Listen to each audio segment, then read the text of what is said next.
کہ رسول اللہ صلی اللہ علیہ وسلم نے ارشاد فرمایا انما الاعمال بالنیات، اعمال کا دار و مدار نیتوں پر مبنی ہوتا ہے۔ اب نیت کریں یا اللہ اگر مجھے توفیق ملی تو میں پوری دنیا میں تیری دین کی دعوت لے کر جاؤں گا۔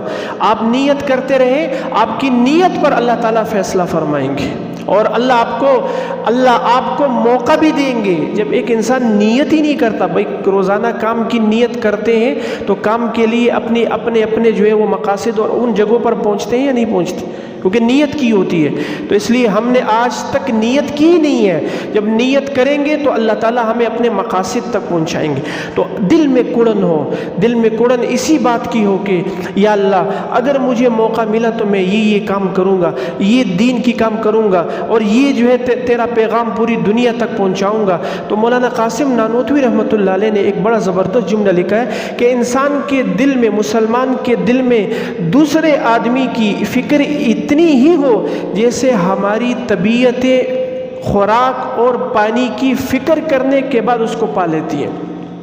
بھئی فکر ہوتی ہے نا، انسان کو بھوک لگتی ہے، اور بھوک مٹ جانے کے بعد انسان کو اپنا جو ہے وہ ہدف تک انسان پہنچ جاتا ہے۔ بھئی پیاس لگتی ہے، پانی پینے کے بعد انسان ہدف تک پہنچ جاتا ہے۔ ایسے ہی انسان کی فکر دوسرے لوگوں کے لیے اور پوری روئے زمین کے انسانوں کے لیے ہر وقت ایسی ہی ہونی چاہیے۔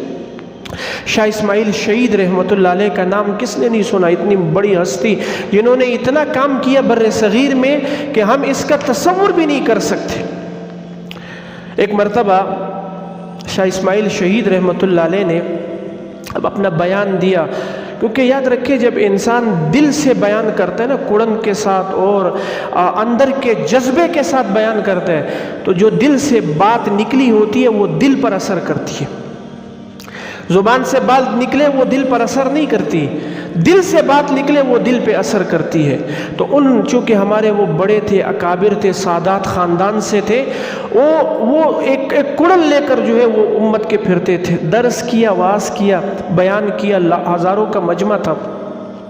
اب بیان سنانے کے بعد، خطاب کرنے کے بعد سیڑھیوں سے اتر رہے ہیں، ایک دیہاتی بھاگتا ہوا آ رہا ہے، شاہ صاحب کا بھاگتا ہوا آ رہا ہے اور کہہ رہے کہ میں تو اتنی دور سے چلا تھا، میں آپ کا بیان سننے کے لیے اور شاہ اسماعیل کا بیان سننے کے لیے میں آیا ہوں۔ اب شاہ اسماعیل شہید سیڑھیوں سے اتر رہے ہیں، اس نے دیہاتی کو کہا اسماعیل مجھے ہی کہتے ہیں، ادھر بیٹھ جا، اور جو گھنٹہ یا 2 گھنٹے کا بیان پورے مجمع کے سامنے کیا تھا اس ایک دیہاتی کے سامنے کر دیا۔ اب ساتھ جو لوگ تھے وہ کہنے لگے کہ حضرت آپ نے ایک دیہاتی کو 2 گھنٹے کا بیان سنا دیا۔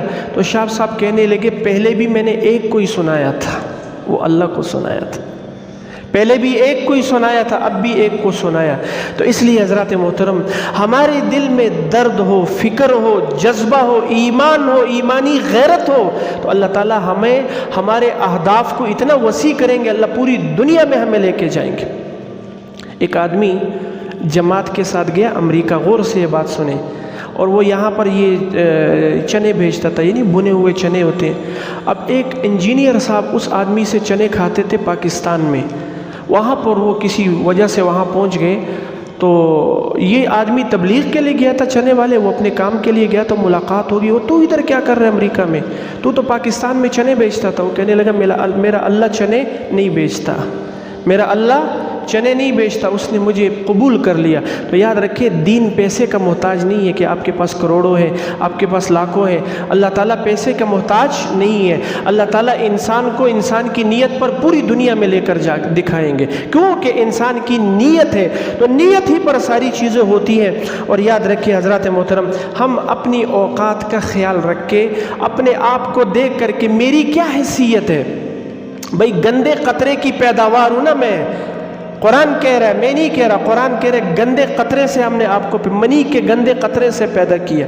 تو جس قطرے سے ہم پیدا ہوئے ہیں اگر کپڑے پہ لگ جائے، اس کو دھونے کے بعد، تسلی ہونے کے بعد ہم عبادت کر سکتے ہیں، اس سے ہم پیدا ہوئے ہیں۔ تو یاد رکھیں ہم اپنی حیثیت کو سامنے رکھتے ہوئے پھر جو ہے وہ کام کریں گے تو ہمارے بات میں بھی اثر ہوگی اس لیے اللہ نے اسی قطرے کے بعد ہی ہمیں اشرف المخلوقات کہا ہے، اس قطرے کے بعد ہی ہمیں کیا کہے کہ روئے زمین کی جتنی بھی مخلوقات ہیں، قیامت تک آنے والی جتنی بھی مخلوقات ہیں، ان سب میں انسان میں نے تجھے افضل اور اشرف بنایا ہے۔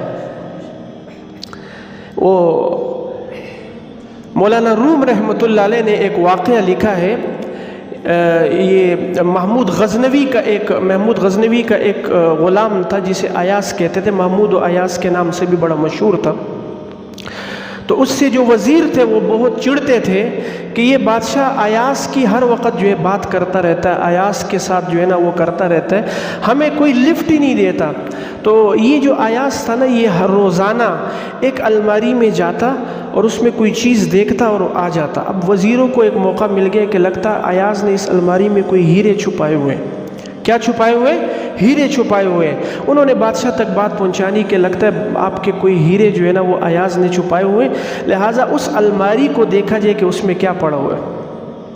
اب بادشاہ نے کیا کیا، اس محمود نے ایاز سے چابی لی اور اپنے جو ہے وہ کسی خاص خادم کو کہا کہ جاؤ وہاں سے دیکھ کے آؤ اس میں کیا ہے۔ اب جب اس نے چابی لی اور اس کو کھولا تو اس میں جو ہے وہ ایک بوسیدہ کرتا تھا، ایک بوسیدہ کرتا اور ایک بوسیدہ چادر، اور اس میں ایک چپل پڑی ہوئی تھی پرانی۔ جب وہ لائی تو بادشاہ کے سامنے رکھ دی تو بادشاہ نے کہا ایاز یہ تو اتنی قیمتی چیز نہیں ہے کہ تو اسے روزانہ بار بار دیکھتا ہے۔ تو ایاز کہنے لگا کہ بادشاہ سلامت، جب میں آپ کے پاس آیا تھا نا تو میں یہ بوسیدہ کرتا اور یہ بوسیدہ چادر اور بوسیدہ چپل لے کر آیا تھا، میں نے ان کو سنبھال کے رکھ دیا کہ میں ان کو روزانہ دیکھوں اور اپنی اوقات اپنے آپ کو یاد دلاتا رہوں کہ جب تو بادشاہ کے پاس آیا تھا نا تیری یہ اوقات تھی، اور تجھ پر بادشاہ کے احسانات کتنے ہیں۔ حضرات محترم، ہم بھی ایک بادشاہ کے بندے ہیں جسے اللہ کہا جاتا ہے۔ اس اللہ کے احسانات ہم پر کتنے ہیں کہ جب ہم بچے تھے ہماری کوئی حیثیت نہیں تھی، اللہ تعالیٰ نے ہماری حفاظت کی، ہمیں زبان دی، ہمیں کھڑا کیا، کھڑا کرنے کے بعد ہمیں جوانی دی، جوانی کے بعد مال دیا، گاڑیاں دی، ایک ایک چیز دی۔ تو کیا اس اللہ کا ہم احسان نہ کریں؟ ہم اس رب کا اس کی نمک حرام کیوں بنے؟ ہم اس کے نمک حلال بنے، ہم اس کے نمک حلال بنے، اس اللہ کی اطاعت کو سامنے رکھتے ہوئے زندگی گزارے۔ تو اس لیے حضرات محترم، اللہ تعالیٰ سے دعا ہے کہ جو کہا گیا سنا گیا اس پر ہمیں عمل کی توفیق عطا فرمائے۔